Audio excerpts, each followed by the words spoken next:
Enoch, lalela. Umzukulu wakho uzoshada nendodana kaGeneral. Angiboni ukuthi angafuna ukuthi abe isitha sakho. Oh, come on. Ungamthemba uGeneral ngisuka kude. Umuntu ukutshela mina ukuthi ngethembe bani? Kumbuza liyansha. Indawo yayo. Oh, I will.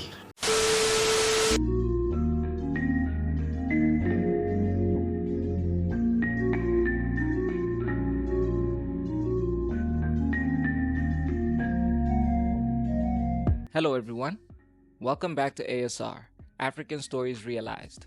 This is our weekly review of Empini Season 1. Don't forget to like and subscribe.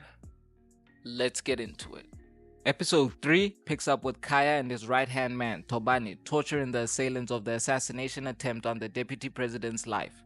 The assailants did not survive the torture, opting for death rather than giving up their boss. The deputy president, Enoch, then had a meeting with Khaya, in which he threatened to find a new private security company if Khaya doesn't get General Mweti under control. Khaya was able to reassure Enoch that General Mweti isn't after his spot and will cooperate with them because his son, Uhuru, is engaged to Khaya's daughter, Nosipho. However, it would seem that there's trouble in paradise, with Uhuru frequently coming home late and failing to be an active participant in the wedding plans. Nosipho ultimately forced him to join her for some wedding preparations, but Uhuru proved to have a wandering eye as he flirted with the magazine stylist who had arrived for the couple's photo shoot, even getting her number, which Nosipho noticed, immediately ending the photo shoot and storming out. Meanwhile, Ndoni, who was still in search of answers, met up with Madopa again at the graveyard. Madopa revealed that Bonga was in the process of trying to expose some very powerful people in the country's leadership when he died. Ndoni revealed that her father's bracelet was taken the night of his murder, leaving just a piece that fell off that she's been carrying for 15 years. After bonding over their relationships with Bonga, the two agreed to join forces and investigate his death. Ndoni then reached out to her colleague and male bestie Jabulani for assistance obtaining the docket into the investigation of her father's death, which was one of Thobani's cases from when he was a police investigator. Jabulani was able to acquire the docket, but Thobani had been forewarned and was able to have some of the information removed from the docket before it landed in Ndoni's hands. Ndoni and Madopa combed through the docket, questioning why Thobani left his job as an investigator for the MPS. The episode ends with the two agreeing that they need to get their hands on Bonga's journal. Episode 4 picks up with Madopa paying Ndoni a visit, where he suggested that she play nice with Thobani and try get as much information from him as possible.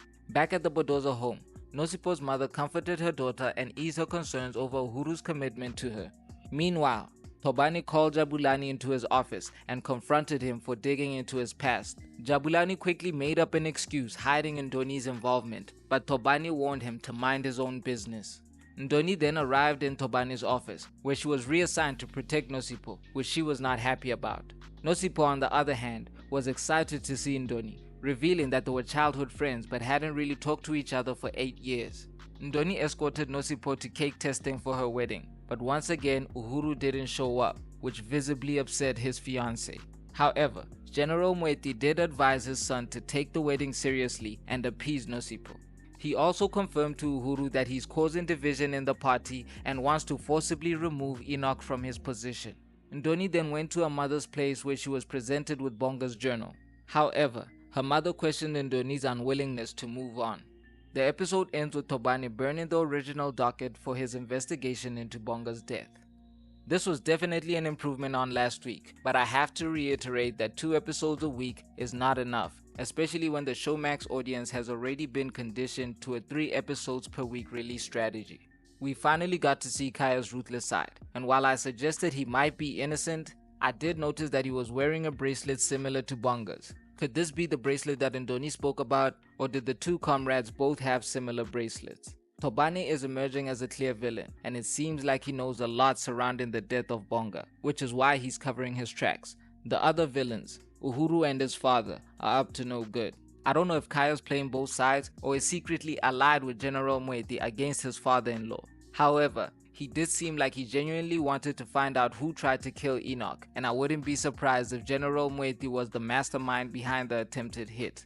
It was interesting to find out that Nosipho and Ndoni were childhood friends, but I think as the season goes on, they'll rekindle their friendship, which will be good for both their character development. I don't think it was a coincidence that Ndoni was assigned as Nosipo's bodyguard.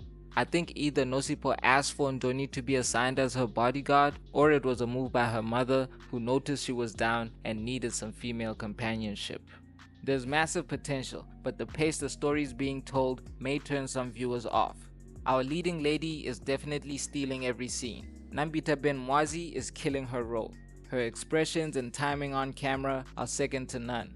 She's so smooth and somehow manages to have chemistry with everyone she shares a scene with.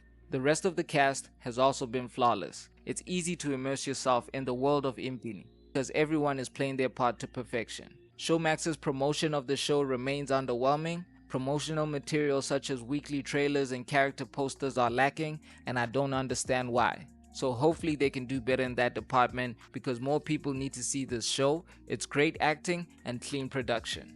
We'll be back next week with another review. Don't forget to like and subscribe.